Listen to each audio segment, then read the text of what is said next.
The knock was a battering ram, not a gentle rap. It was a sound that shattered the tranquility of our Sunday morning, the echo of wood against wood vibrating deep in my chest. My heart slammed against my ribs like a trapped bird.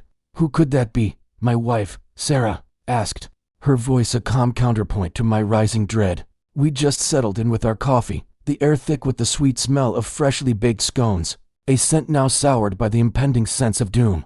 I opened the door, and the world tilted on its axis. Two men, built like brick houses, stood there in uniforms that were off. The colors were a shade too bright. The badges looked like something you could buy at a costume shop. But the sight of them, the cold authority in their eyes, froze me in place. One of them, the bigger of the two, held a clipboard. Mr. and Mrs. Peterson, he grunted, his voice a gravelly, guttural rasp. We're here on behalf of the Homeowners Association. You've been issued an eviction notice. Eviction. A cold wave of shock washed over me, numbing my limbs. This can't be happening, I thought. But the paper on the clipboard, the official-looking seal, said otherwise. My breath hitched, a silent gasp caught in my throat. We'd been living here for 5 years, always paid our dues, never had a single violation. What in the world was going on? Then Sarah stepped forward, her calm demeanor a sharp contrast to my inner turmoil. The air crackled with a shift in power. Her eyes narrowed slightly, a subtle but dangerous tell I knew meant she was processing everything, every detail, every lie. Eviction notice, she said, her voice a soft, dangerous purr. On what grounds, exactly? The officer pointed a thick finger at a paragraph on the form. Multiple violations of community standards, ma'am.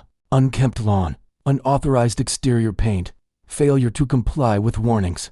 The list was a ludicrous caricature of our perfectly manicured life. But then again, this was the HOA. The woman, our so-called HOA Karen, had a vendetta against us.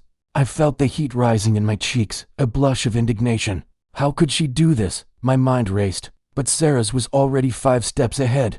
She scanned the document, not with panic, but with the cool detachment of a seasoned professional. She took in the font, the lack of a proper court seal, the vague and boilerplate language. She didn't miss a beat. I see, she said, her voice dropping a fraction of an octave, the sound like a blade being sharpened. And which precinct are you two gentlemen with? The bigger man puffed out his chest, a flicker of uncertainty in his eyes. We're on loan from the Metro Task Force.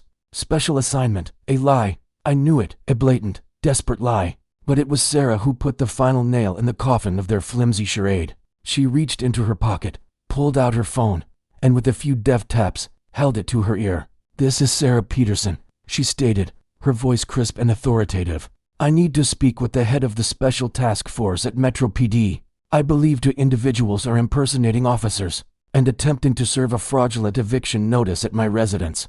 The color drained from the faces of the two men. They exchanged a wide-eyed, panicked glance. They were cornered animals. The bigger one stammered, "Hey, hold on, lady, you don't have to do that." But it was too late. The dominoes were already falling. The voice on the other end of Sarah's call was a familiar one.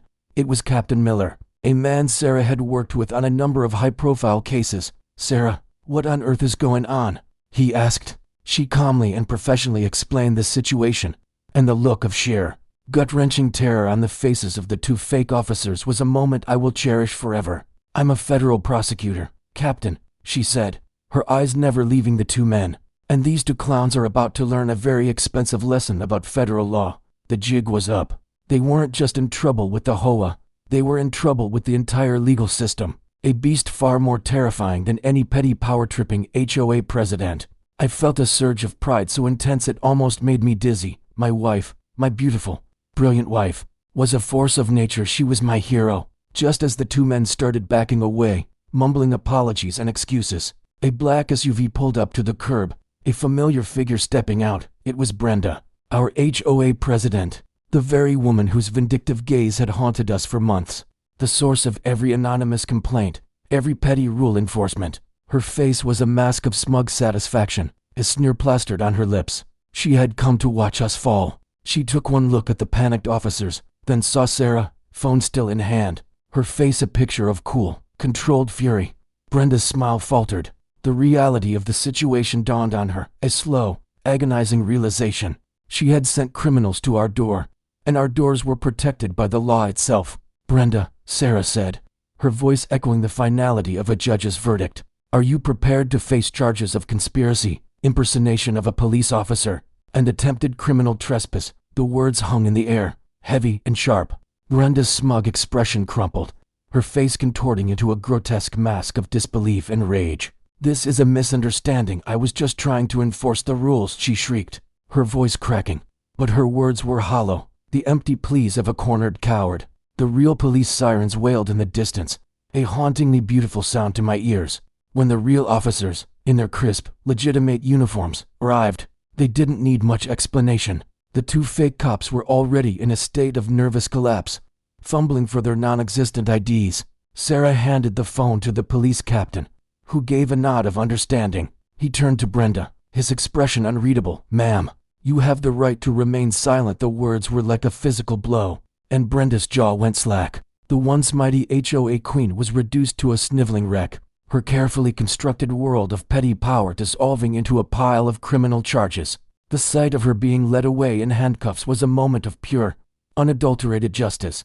The air, once thick with tension, now felt fresh, and the scent of the scones from earlier returned, now a symbol of our victory. As we stood there, watching the scene unfold, I wrapped my arm around Sarah. "How did you do that?" I whispered, still in awe. She leaned her head on my shoulder, a small, tired sigh escaping her lips. "I just used my brain, honey," she said, a hint of a smile playing on her lips. "And all those years of law school finally paid off." We went back inside. The world outside our door restored to its peaceful rhythm. Our coffee was cold, but the taste of victory was sweet. We had faced a bully, a manipulative, power-hungry person who thought they could use the law to their advantage, and we had won, not with anger or violence, but with intelligence and authority. The experience left a deep mark on us both, a shared memory of a battle fought and won. It was a testament to the fact that you can't fight an evil with an evil. You have to fight it with a greater force, in this case, the force of law and justice. It was a reminder that even in the most mundane of places, like a suburban cul-de-sac, you can find heroes and villains, and sometimes the hero is the person you married. The question is, did we handle this situation the right way, or should we have just tried to reason with her? What do you think is the right course of action when faced with such an injustice?